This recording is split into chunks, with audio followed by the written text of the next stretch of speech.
as we transition here, I'm really excited about this conversation. Some of you may or may not know, but during the Christmas offering last year, we raised money for smart servers to go over to Africa, and we'll get into all of that here shortly.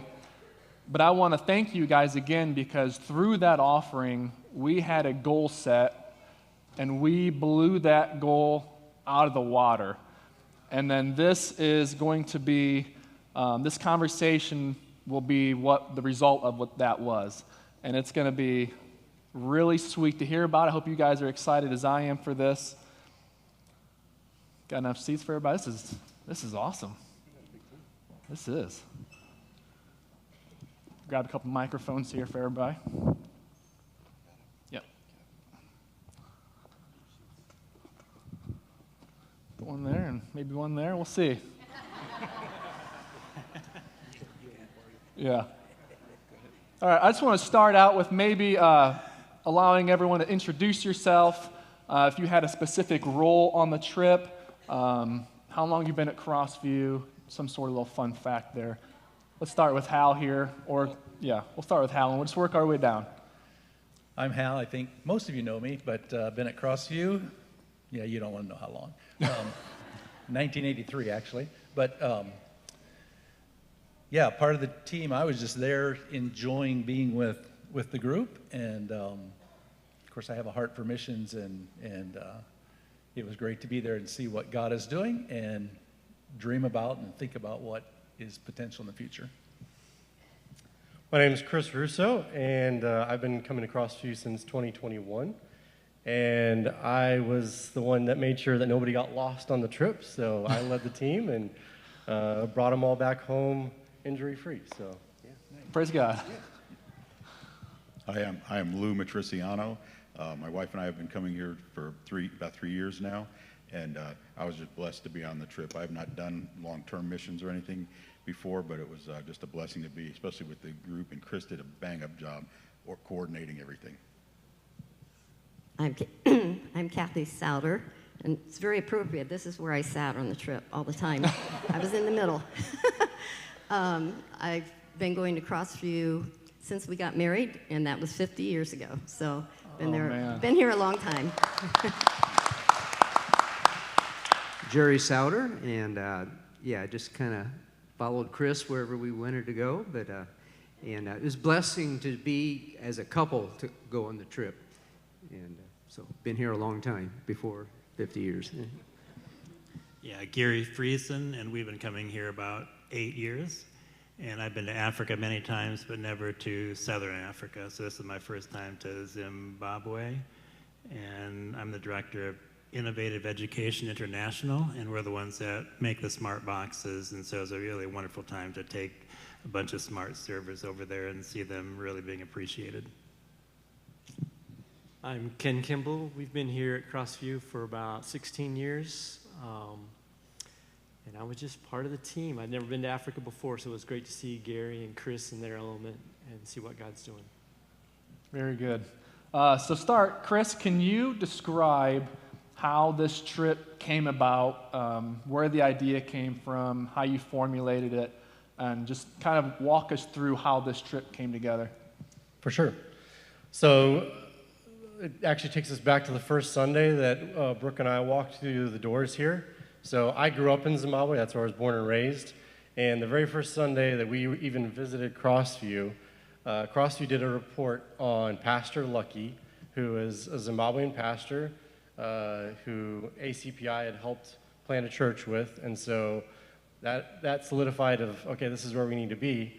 And then fast forward of me stepping out of my work and joining Heart of Africa and ACBI and doing full-time work with them 2 years ago. It was like, all right, well, now that I'm doing this, obviously we need to invite Crossview into it. And so then actually about a year ago to the month is when I sat down with Kyle and Neil and gave them a little bit of my pitch of, hey, I think we need to send a team out, and this is how we can be involved. And this is how we can support the ministries of what's going on there, and it includes not obviously just myself, but the church and Gary with what he's doing, and ACPI, African Church Planning Initiative, which is something that FEC, our denomination, has been a part of for many, many years as well. So it just kind of seemed like I was bringing about the right time for all that to happen. And obviously some people answered the call of going on the trip. So that was his way of saying, yeah, let's do it. What a coincidence. Yeah, just a little bit. All right, so this one will be for everyone, if you have thoughts on it. But how did you, as individuals, make the decision to go on the trip? How did you pray through it? What conversations were you having, or what kind of affirmed your desire to go? Looks like you're up, Hal. I'm up? All right. Well, because of my role with the Fellowship of Evangelical Churches and Missions, I've been trying to go to Zimbabwe for like 2.5 years, and it just has never worked out. And the coolest thing is, when this became available, I'm going, oh my goodness, how awesome is this that I actually get to go with a group from our local church here, and, you know, of course, be with Chris, be with Gary, two ministries that I know about or have heard about, but see how that worked. My prayer was much more, God, this is awesome, clear the way, which he did, and yeah, we were there, and it was good. Well, I had been called to support the Smart Server. I just felt that was a really neat ministry and felt God calling me to support that. And when they started talking about this trip, a peace came over me, and I thought, I can't do that. I've never flown over the sea. The farthest trip I've ever taken is 4 hours, and that's been within the last 10 years. So I kept saying, no, I can't do that. Excuse me. But whenever it would come up in church, I felt that peace again. And so I started praying, and I said, okay, God, if you really think I can do that, you got to have my husband bring it up. And sure enough, he did. So I laid out the fleece, and that's what happened.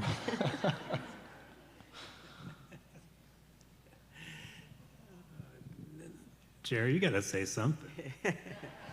Well, that was neat for Kathy to step out that way. So, no, we felt comfortable. And like I mentioned before, it was nice to go as a couple and to support each other. So.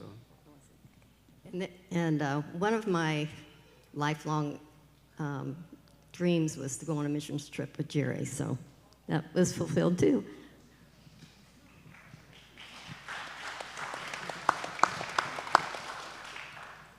Well, I'll say that from the very first time it was spoken of at church, I definitely felt that tap on the shoulder, and so I started praying about it. And there were so many reasons I wanted to go, but my wife isn't capable of traveling distances like that, and so I knew it was not that I was going to become a missionary and move to Africa. So our mission field personally is our extended family. Both sides, and so it was one of the takeaways. One of the reasons I wanted to go was to bring home more enthusiasm and ideas for how to better minister to them. But I was blessed in so many ways, and it had to be a three-pronged thing. So the first thing I did was brought it up to my wife, and she said, "Oh, you're going."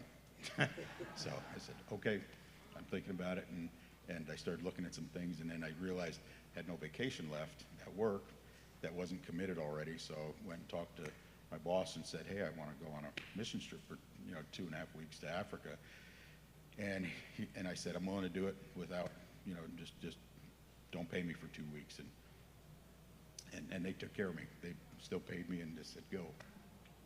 And then and my relationship with Chris and got to know all these other folks a lot better than I had. That was just, we were blessed in so many ways. So it was just an amazing opportunity. That's awesome. Yeah, I guess for me, when the church raised $13,000 in December to fund 10 smart servers, there's no way I could not go on this trip. And honestly, one of the big draws for me was just spending time with these folks. Even like Hal, we've known you guys forever, for a long time, and Ken, but you don't really know people until you've lived with them for 2 weeks, and then you get to know them. And it's Ken, you been got great. Well, I've just been very interested in the ministries that have been going on there from the time that we sponsored Pastor Lucky as he planted the church there, and as Chris started with Heart of Africa and his different ministries, and then Gary and the SmartBox and the Smart Servers. So I wanted to go and just kind of waited till the end to make sure that there was going to be room on the team, that we were still under the maximum. And so when there was room, I was ready to go and got the blessing from my wife, and I was ready to go. Awesome. I love hearing all the different avenues that God worked in each of your minds and hearts, and then affirmed and reaffirmed, and then paved the way to make these possible. I think that's often overlooked. It's kind of just, well, I want to go, so I'm going to go. I'm going to make a way. In each one of you just listed off how, yeah, there's a desire there, but then God comes in and affirms that and reaffirms it. And I love hearing testimony of that and just seeing God make a way for his people to go out and do his work. That is incredible. So, with that being said, I have been really excited to ask this question. On the flip side, while you were there, how did God show up throughout the trip? Is there any specific kind of these big God moments? I know it's all a God moment, but was there anything specific that happened that really is memorable? Well, I'd say a really big thing is sometimes we look for God to do things that are very tangible, of okay, well, fix the car so we can keep going on the trip, or this, that, and the other on these kinds of mission trips. But I think what showed up time and time again was more of the people that God brought to us along the trip, of just absolutely inspiring people of faith who are serving God right where they are, right in the ministry that they're doing. And so, God made it easy. We didn't have a car breakdown. We didn't get lost. We might have taken a while to get to different places, but we still got there. But it was just bringing the right people along the entire time that showed different aspects of what it's like to do ministry over there, what it's like to even just do life over there. And so the people that shared their testimony of their faith walk there was just absolutely astounding. And some people that I haven't heard from before as well. So that was pretty cool. That's a pretty good testament to the work that FEC, ACPI, Heart of Africa, all these ministries are doing over there, and really can see, the thumbprint of the ministries that we support, every year and every month. That's quite the testimony to get to see that, and get to see the fruit that's being born over there, and that's a really nice opportunity. Yeah, because I want to paint a picture of, there's people there that are obviously need to hear the gospel just like we have here in the States, but there's also people that know the gospel and want to share that and spread that, and their ministries, they're just needing partners from across the pond or wherever in the world to help them further their ministry. And so we don't need to be the main thing. We went on this trip and none of us were the main thing while we were there. We got to observe what God is already doing, and the people that he's already walking alongside of. And so, yeah. I think it almost seems like a negative thing, but one thing we saw is that part of the plan was to be at 2 or 3 of the schools when the smart servers and the laptops were there, and the Ministry of Education was going to be there, and there was a big presentation, and the computers didn't arrive. So we took the smart servers, but the computers came through a different way, and they were stuck at the border in South Africa. And so we went to the schools, but it was a much more low-key interaction. We were able to really sit and talk with the teachers and the leaders at the school. And then the computers came a week or so later, and the Zimbabwe man who initiated a lot of this was able to be the real face of that when the Ministry of Education came. And I think that was really a God movement, to let him be the face and not just the white guys. He really initiated it. He was there to help train and to really move things forward. And I thought that was a really positive thing that wasn't what we planned, but was better than what we planned. Yeah, that's good. Anybody else? I'll jump on that real quick. If you remember, hopefully some of you saw it, Ken and I made a video before we left that I think was shown right after we left, and we asked for a couple prayer requests. One was, and I think I mentioned travel, which is normal, but yeah, we found some unique roads, rough roads, different places to go that, you know, some of us probably wouldn't, well, for sure wouldn't take our cars on, but you know, all of that, the travel piece was long, was hard, but yet, as was mentioned, no breakdowns, none of that. And I want to thank you all for praying for the team and for us.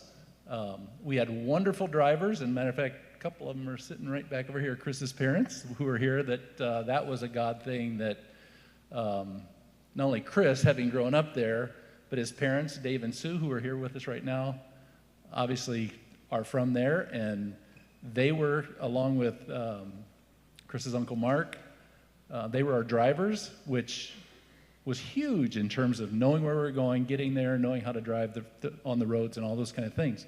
The other thing we asked for prayer was the reception of the smart servers, and just even as we were with the teachers, I still remember the one guy, Gary's explaining how it's going, and he's looking on his computer, and he's really into it, and Gary says, "Are you happy?" And just watching his face, his smile went like this, you know, because he could see, I think, and envision the difference this is going to make in what he's teaching, not only computer-wise, but education-wise and even ministry-wise, and that was pretty cool. And then even just the connections of the different ministries there, places that are called Ebenezer and Hamara, and some of the schools we went to and so forth. God was in it, and you know, I think much more than we anticipated, I would say. Hell, that's the guy right there. He's a computer teacher at this school, a computer teacher with no computers. So they call it theory. Okay, everything is written on the blackboard. Here's a screen, here's a keyboard, you know, all that kind of thing. So now they've got, and not only computers to learn just kind of Windows and Microsoft Office, but all the content of the smart server, where they feel like they're on a fast internet connection without all the garbage of the internet. Gary, real quick, could you just explain kind of the heart behind the smart servers and lay out really what that is, what that's offering these people? I think it's... We don't realize what we've got here in America. Now in Africa, you have the big cities, and they've got nice schools in many of the big cities, but pretty much every African country, you get out of the city into the provincial areas, into the bush, and their little schools, most of them have no electricity, no lights, no fans, no running water, many of them. Of course, no internet, no way to learn anything except for what their teacher can teach them at the chalkboard, chalk. And so the education is woefully inadequate just for many of these reasons.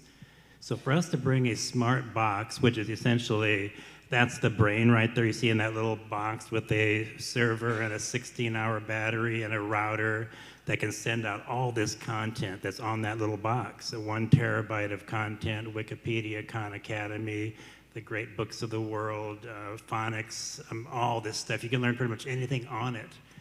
And all you need is some devices then to surround that smart server. And they have 300 laptops that are, most of them are there, some of them are still on the way, to pair up, to put this in 10 different rural schools, who again have almost nothing in the way of this kind of a resource.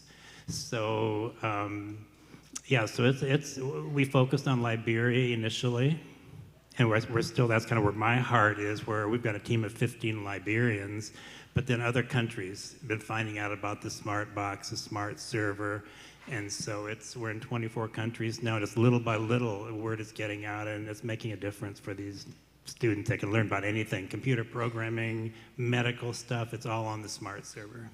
That's incredible. I love hearing about that, and just being able to see lives changed through something, you know, so ordinary to us. But then when we can raise this money, you guys take these over there, and to hear stories like that and to know that that will be impacting lives for years to come, and to know especially that the Bible is in their language on this, and they can have that literature to then just see the gospel go forward. That's really the main focus of missions. And when you hear about this, something so simple to us, we have that, we carry it in our pocket every day, and these people don't even have anything close to that, and we can show up and deliver that. That's awesome. I love hearing about that. Did anyone else have any thoughts on that question? Any specific God moments they want to share? Okay. So what has God taught you through this experience? How would you encourage others to go missionally, like our statement says?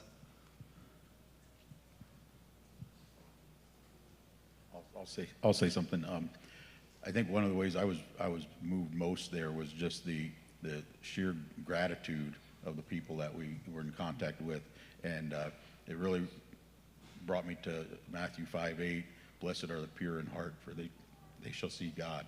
And I think we saw that happening a lot. And I think that what became very clear to me was that the effort of this even our small church is so far-reaching there.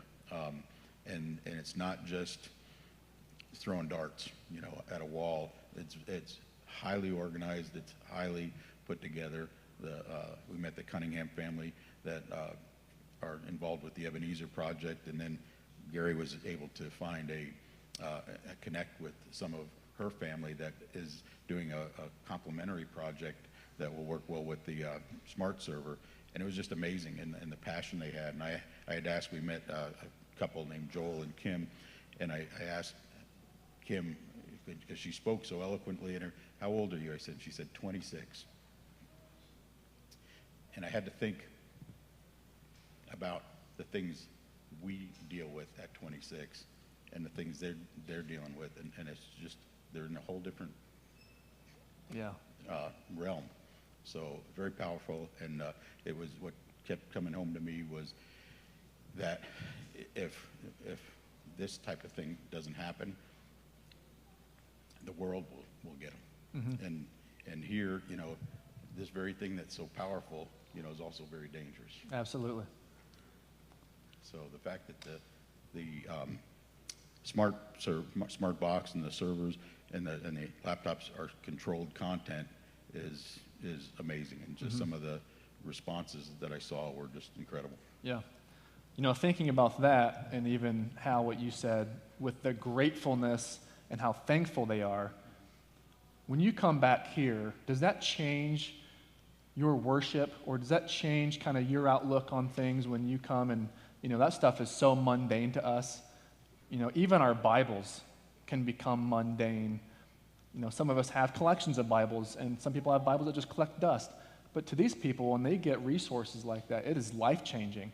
And you see them just beaming with gratefulness and gratitude. Does that stick with you, or does that change when you come back here, and does that change the way you think about God and the way you worship?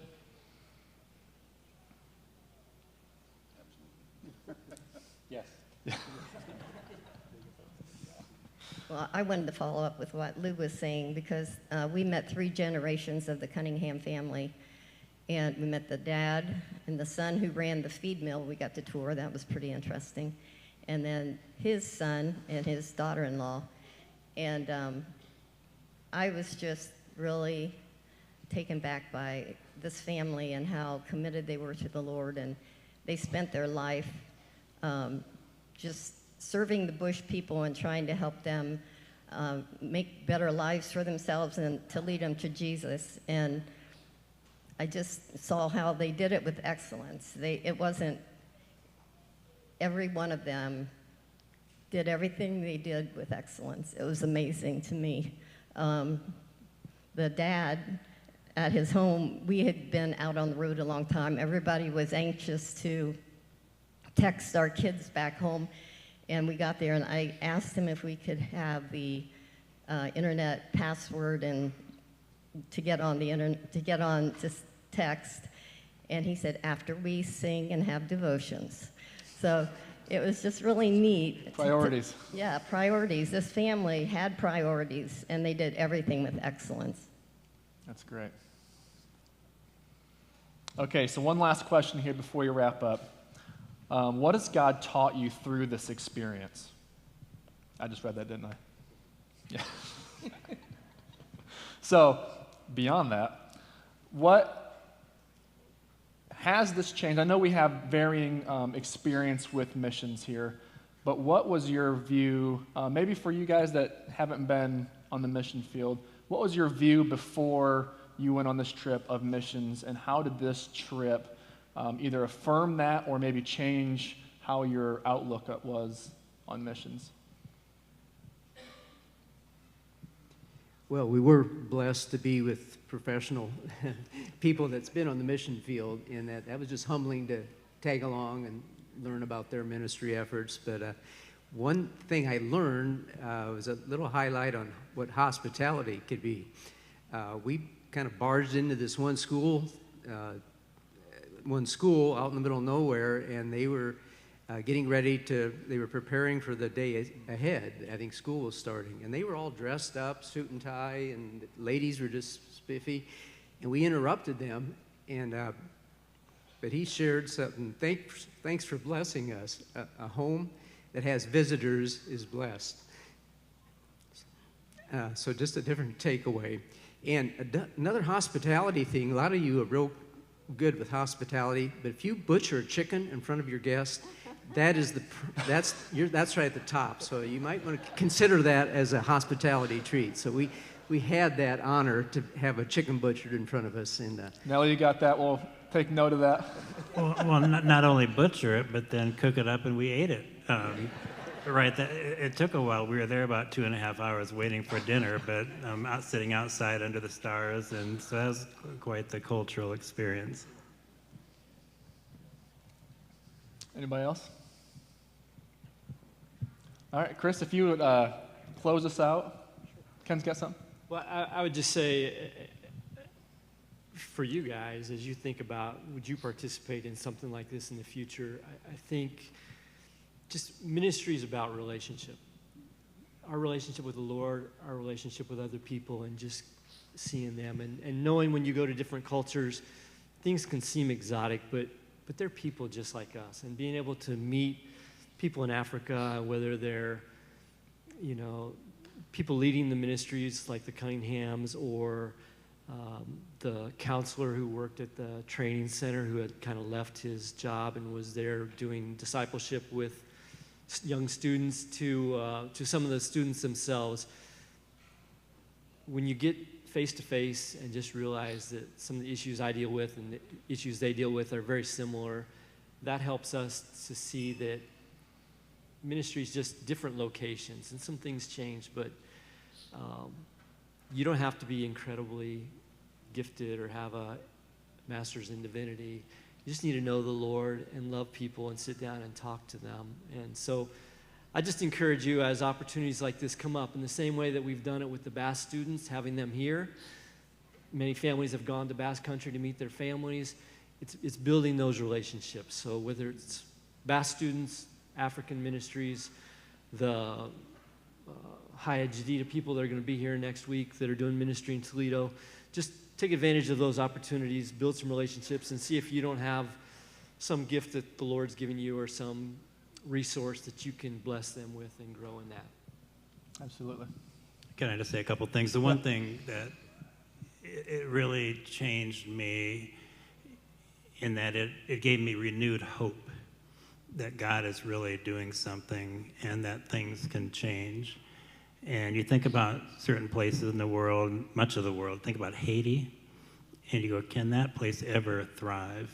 Think about Liberia. I've gone, multiple times over 10 years, and the country is in way worse shape than it was 50 years ago when I was there, like, not quite 50 years ago, but 30 years ago I was there, and it's in a way worse shape.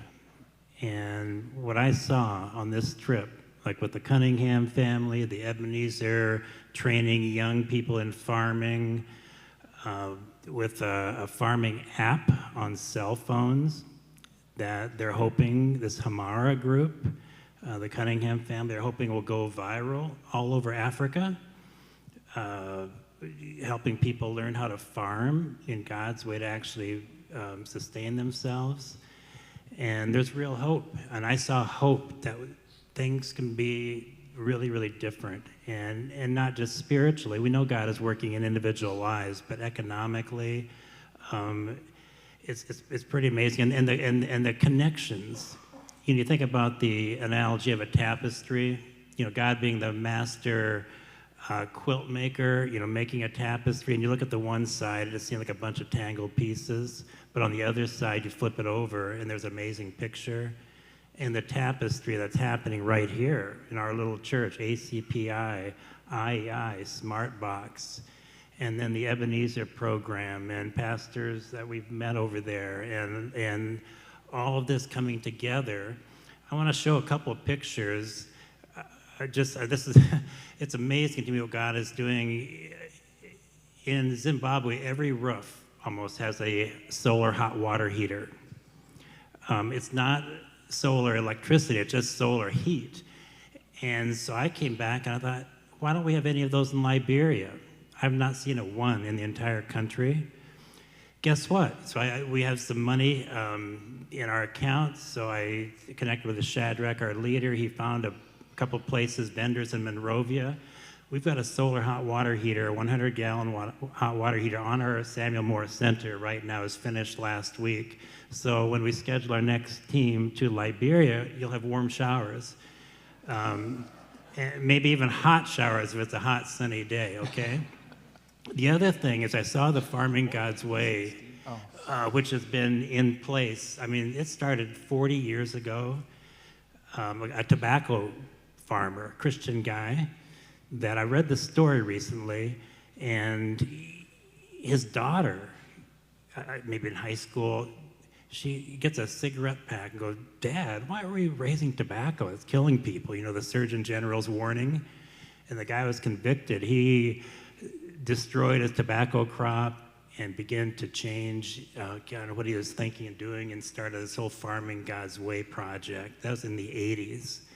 And so connecting with that, seeing that right now with the Shadrach, and this is our Samuel Morris Center in Liberia, we have 3 teams that are doing Farming God's Way. Team A, B, and C. They cleared each one a 10 by 10 meter area, and are going to plant a small garden there, doing the particular way that is recommended. So pray for these guys. I mean, I know nothing about farming. All the resources are online. And we have the guys that are doing Farming God's Way, and there's an organization, a Christian college in Liberia that's been doing this for a while. Found out most of those people live in the Indianapolis area. And there's a Farming God's Way convention, like not a convention, but a workshop, a training session in August. I just talked to Chris about that. I want to go down and talk to these guys, get to know them. But God is putting some incredible pieces together. And guess what? We at Crossview are part of this. Who would have thought? And where is this going? We don't know. But to have a piece of this is really exciting. So I just praise God for that.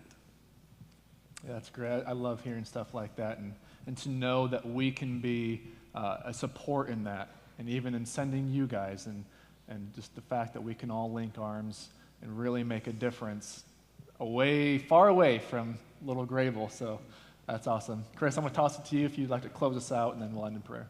Sure. First of all, I want to say thank you. This church has supported us in such an incredible way, and I don't think it was mentioned, but so we deployed 3 of the smart servers, and we're going to get the other 7 out in the next 6 to 8 months. We're going to slowly roll them out, so the blessing is going to continue. But already just in those 3 schools, we've already got about 1,500 students that are being impacted with that. So I just want to put that in your mind of we are impacting a large group of people over there, and the teachers, as we mentioned, have jumped on having that smart server in their school already. So thank you for that support. Thanks for the prayers while we were there. It was felt every step of the way. And I want to thank our team for stepping out in their faith and coming along with. I didn't have to take anybody off to the side and give them a talking to. They all behaved so well. So I just want to thank them for that. I also want to invite you guys, if you are ever wanting to go on a trip, it doesn't have to be Zimbabwe if you're even thinking about it. I'd love to talk to you about it. I go to Africa a number of times of the year, so even if it's somebody that wants to tag along with me, I love being able to take people there and show them what's going on. I'm going to have a follow-up with Kyle and Neil and see if we can't do another one of these here soon. So I won't say it's going to happen, but conversation will be had. And just so you know, you don't have to be young and spry like this team to go on the trip. So all ages, all backgrounds, it's just a time where you get to be exposed to what God is doing across the world. And I think it's going to stick with some folks for a while, and we'll get to share in that memory. So last thing I wanted to say is, we've talked about a lot of different things. I think we've mentioned some things like Ebenezer and Hamara, and these are words that we haven't been sharing with you guys yet. A lot of this is just kind of new things that God's putting in front of us as Heart of Africa and ACPI and with Gary, with IEI. And I've been meeting with a friend, and he's put it so very well of there's a lot of really great organizations out there that have great front rooms. Their main thing of SmartBoxes, Ebenezer we've been mentioning, their main thing is agriculture, and their front rooms are absolutely incredible.